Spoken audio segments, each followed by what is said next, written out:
दोस्तों आपका एक बार फिर से स्वागत है हमारे नए ब्लॉग में। आज हम पहुंच चुके हैं दिल्ली में मेहरौली और मेहरौली के अंदर स्थित है ज़फ़र महल। जी हाँ दोस्तों, यही है ज़फ़र महल जो हम आपको अपने ब्लॉग में दिखा रहे हैं। अगर आपने अभी तक वीडियो को लाइक नहीं किया हो तो लाइक कर दीजिए और चैनल को सब्सक्राइब नहीं किया हो तो सब्सक्राइब कर दीजिए।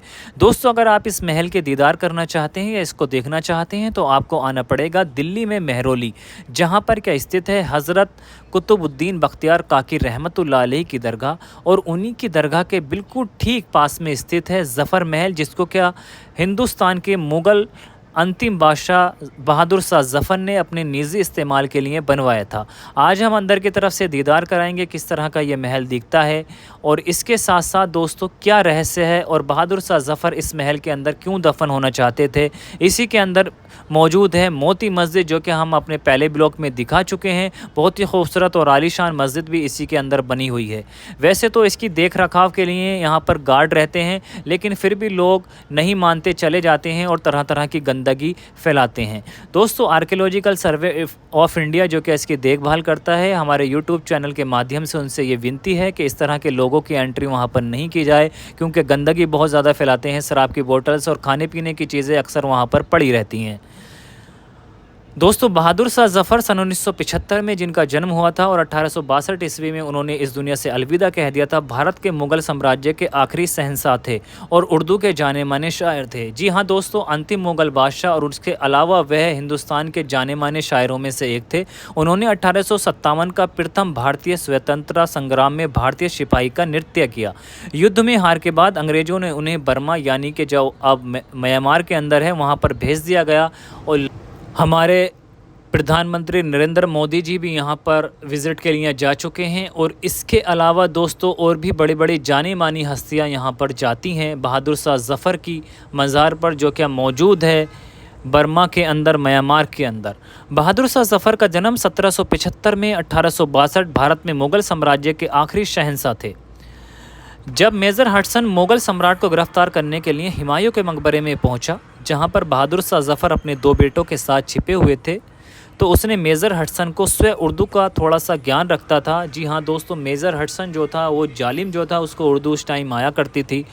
तो उसने बोला था बहादुर शाह ज़फ़र से कि दम में दम नहीं, खैर मांगो जान की, ए ज़फ़र बड़ी ठंडी हुई अब आग तेग हिंदुस्तान की। तो बहादुर शाह ज़फ़र ने उस जालिम को जवाब दिया था अपने शब्दों में, मैं बू रहेगी जब तक ईमान की, तख्ते लंदन तक चलेगी तेगे हिंदुस्तान की। तो बहुत ही अच्छे जवाब उस जालिम को दिए थे हिंदुस्तान के बादशाह बहादुर शाह ज़फ़र ने उस वक्त। इनका जन्म 20 अक्टूबर 1775 में हुआ था। उनके पिता अकबर शाह द्वितीय और माँ लाला बाई थी। अपने पिता की मृत्यु के बाद ज़फ़र को 28 सितंबर 1837 में मुग़ल बादशाह बनाया गया। यह दीगर बात थी कि उस समय तक दिल्ली की सल्तनत बेहद कमज़ोर हो गई थी और मुग़ल बादशाह नामात्र का सम्राट रह गया था। भारत के प्रथम स्वतंत्रता संग्राम में महत्वपूर्ण भूमिका निभाने की ज़फ़र को भारी कीमत भी चुकानी पड़ी थी। उनके पुत्र और पोतों को ब्रिटिश अधिकारियों ने सरेआम गोलियों से भून डाला। यही नहीं, उन्हें बंदी बनाकर रंगून ले जाया गया। उन्होंने 7 नवंबर को एक बंदी के रूप में दम तोड़ा। जी हाँ, जब उनकी मृत्यु हुई तो वो अंग्रेज़ों की कैद में थे। उन्होंने रंगून को श्रेडगोर पगोड़ा के नज़दीक दफनाया गया। उनके दफन स्थल को बहादुर शाह ज़फ़र दरगाह के नाम से जाना जाता है, जहाँ के हमारे प्रधानमंत्री भी जा चुके हैं और इसके अलावा और भी बड़ी बड़ी हस्तियाँ वहाँ पर जाती हैं। जब हिंदुस्तान को आज़ादी की चिंगारी भड़की, सभी विद्रोही सैनिकों और राजाओं महाराजाओं ने उन्हें हिंदुस्तान का सम्राट माना और उनके नृत्य में अंग्रेज़ों से ईंट बजा दी।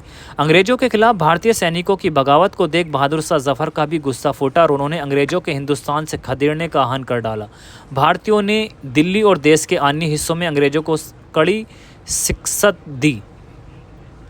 शुरुआती परिणाम हिंदुस्तान योद्धाओं के पक्ष में रहे, लेकिन बाद में अंग्रेज़ों के छल कपट के चलते प्रथम संविधानता संग्राम का रुख बदला गया और अंग्रेज बगावत के दबाने में कामयाब हो गए। बहादुर शाह ज़फ़र ने हुमायूं के मकबरे में शरण ली, लेकिन मेजर हडसन ने उन्हें उनके बेटे मिर्ज़ा मुग़ल और खिज़र सुल्तान व पोते अबू बकर के साथ पकड़ लिया। अंग्रेज़ों ने जुल्म के सभी हदें पार कर दी थी। जब बहादुर शाह ज़फ़र को भूख लगी तो अंग्रेज़ उनके सामने थाली में परोसकर अपने बेटे का सिल ले आए। अंग्रेज़ों ने जुल्म की सभी हदें पार कर दी। जब बहादुर शाह जफ़र को भूख लगी तो अंग्रेज उनके सामने थाली में परोसकर उनके बेटे का सिल ले आए। बताओ। उन्होंने अंग्रेज़ों को जवाब दिया कि हिंदुस्तान के बेटे देश के लिए सिर कुर्बान कर अपने बाप की पास इसी अंदाज में आया करते हैं। आज़ादी के लिए हुई बगावत को पूरी तरह ख़त्म करने के मकसद में अंग्रेज़ों ने अंतिम मुग़ल बादशाह को देश से निर्वासित कर रंगून भेज दिया।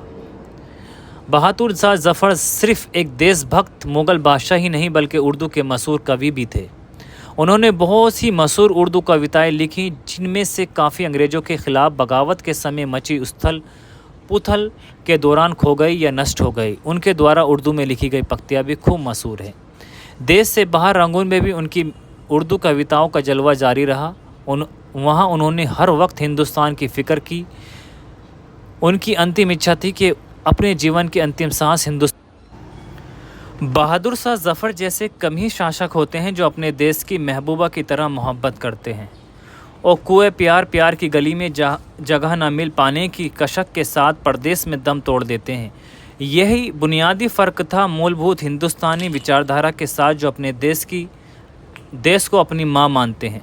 बहादुर शाह जफ़र जब रंगून में कार्यवास के दौरान अपनी आखिरी सांस ली तो शायद उनके लबों पर अपनी ही मशहूर गज़ल का यह शेर ज़रूर रहा होगा, कितना बदनसीब जफ़र दफन के लिए 2 गज ज़मीन भी ना मिली कुएं यार में। भारत के प्रथम स्वतंत्रता संग्राम में महत्वपूर्ण भूमिका निभाने वाले अंतिम मुग़ल बादशाह बहादुर शाह जफ़र उर्दू के एक बड़े शायर के रूप में भी विख्यात हैं। उनकी शायरी भावुक कवि के बजाय देशभक्ति के जोश से भरी रहती थी और यही कारण था कि उन्होंने अंग्रेज़ शासकों को तख्ते लंदन तक हिंदुस्तान की शमशीर तलवार चलने की चेतावनी दे दी थी। प्रथम स्वतंत्रता संग्राम के बाद जब बहादुर शाह जफ़र को गिरफ्तार किया गया तो उर्दू के जानने वाले एक अंग्रेज़ सैन्य अधिकारी ने उन पर कटाक्ष करते हुए यह शेर कहा, दम में दम नहीं ए खैर मांगो जान की, ए जफ़र अब ठंडी हो चुकी है शमशीर तलवार की। हिंदुस्तान की इस पर बहादुर शाह जफ़र ने करारा जवाब देते हुए कहा था, मैं बू रहेगी जब तक ईमान की, तख्ते लंदन तक चलेगी तगे हिंदुस्तान की। भारत में मुग़ल काल में अंतिम बादशाह कहे जाने वाले बहादुर शाह जफ़र को प्रथम स्वतंत्रता संग्राम के दौरान दिल्ली का बादशाह बनाया गया था। बादशाह बनते ही उन्होंने जो चंद आदेश दिए उनमें से एक था गौ हत्या पर रोक लगाना। इस आदेश से पता चलता है कि वे हिंदू मुस्लिम एकता के कितने बड़े पक्षधर थे। गोरखपुर विश्वविद्यालय में इतिहास के पूर्व अध्यापक डॉक्टर शैलनाथ चतुर्वेदी के अनुसार 1857 के समय बहादुर शाह जफ़र एक ऐसी बड़ी हस्ती थे जिनका बादशाह के तौर पर ही नहीं बल्कि धर्मनिरपेक्ष व्यक्ति के रूप में भी सभी सम्मान करते थे। इसलिए बेहद स्वाभाविक था कि मेरठ से विद्रोह कर जो सैनिक दिल्ली पहुंचे उन्होंने सबसे पहले बहादुर शाह जफ़र को अपना बादशाह बनाया।